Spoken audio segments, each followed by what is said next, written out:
Okay, good day, people. So I watched a couple of videos that have inspired me to try to clear up some misconception out there regarding what is meant by the term or the expression noetics. And admittedly, there may be some people who have hijacked that for their purposes, and various people have agendas for whatnot. But within phenomenology, the concept, the notion of noetics refers to the particular shape and form of the cognitive and mental apparatus, the overall economy that operates within consciousness. And the key exemplar, now there are other things you could give, but the key exemplar would be the difference between an oral noetics and a literate noetics. Okay, so I'm going to see if I can get at that just for a second.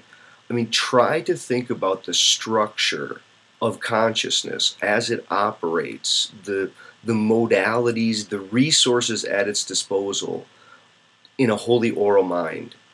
See, the wholly oral mind, just, a couple of quick examples, doesn't have a lot of tolerance for novelty, is somewhat fearful of novelty because it introduces possibilities of forgetfulness. And memory is tightly aligned in with things like repetition, alliteration, rhyme. There's a certain cadence in oral thought, and it's not, how do I say it? It's not simply a convenience. It's not that oral speech has a tendency to be more rhythmic, to contain more statements that rhyme, or to use more alliteration. It's part of the structure of consciousness itself. It's part of the way that the resources of consciousness are drawn upon by the oral mind. It's totally, okay, I guess I don't want to say totally. It's not completely different, but you want to see the significant shift that happens as literacy sets in. Right? Once people become literate, and not just pictographically literate, or not use of ideograms, or even forms of rebuses, although it starts to begin there. I mean, you want to see the history of writing itself to have lots of varieties. I mean, there are early forms of writing that aren't phonetic properly. They're not syllabic. They don't deal with representing the sound units. They represent ideas or even things in the world. So like pictograms or ideographic writing, where you're getting images or graphic representation for abstract concepts and ideas. This is pretty different than when you're having images, or I guess signs, that are trying to represent a sound. I mean, one of the simplest ways to say it is if you have a picture or even a little drawing of a bird, and that's meant to represent the physical thing that you could see out there, a bird. Well, you have one thing in space representing another thing in space. But when you have the letters B-I-R-D, and then you're going to say that that represents not the thing out there, but the sounds that people make when they say bird, a wholly different order is going on, because there you're taking something that's visual and suggesting that that's representing something wholly auditory. Right? Why those letters have those sounds, it's very different than the kind of isomorphism, the similarity and the forms of resemblance that you see between a pictograph and some object out there. Maybe I'll give you a quick example of an ideogram. A great example of an interlingual ideogram would be it's the Arabic numerals 1, 2, 3. Right, now see, I just said it 1, 2, 3, but if I have it in writing, I just show it, that equally could be pronounced and conceptualized by the expression un, deux, trois. It could be uno, dos, tres. Right, there's a sense in which the images, they represent ideas and don't align to the phonetic values. But once you get to the alphabet, and you get to alphabetacy, and you want to talk about A, B, C, E, D mindedness, and what comes to the literate mind, and now you're talking about literate noetics. That is, what What are the material structures that now become available to consciousness for organizing, accessing, and I guess making available certain forms of information?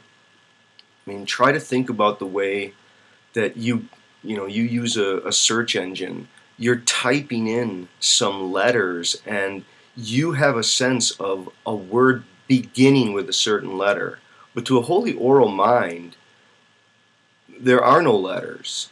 Right? To really try to understand what consciousness must have been like before it was made over in the image of the alphabet. I mean, if I say to you right now, what letter comes after C, you have a sense of it.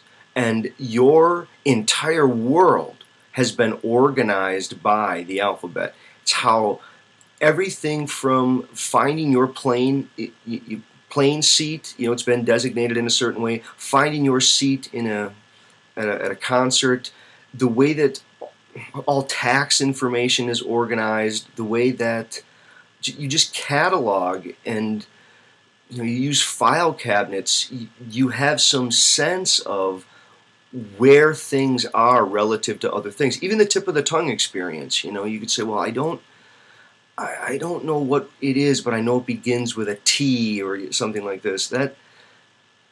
That's an experience of illiterate noetics where you're seeing consciousness itself, not just being whatever that means, consciousness in the abstract, but consciousness as articulated by certain technological, socio-historical forms. And the study of noetics is the study of the way consciousness itself is shaped, altered, formed, given certain resources by the material world from which it now can't be separated.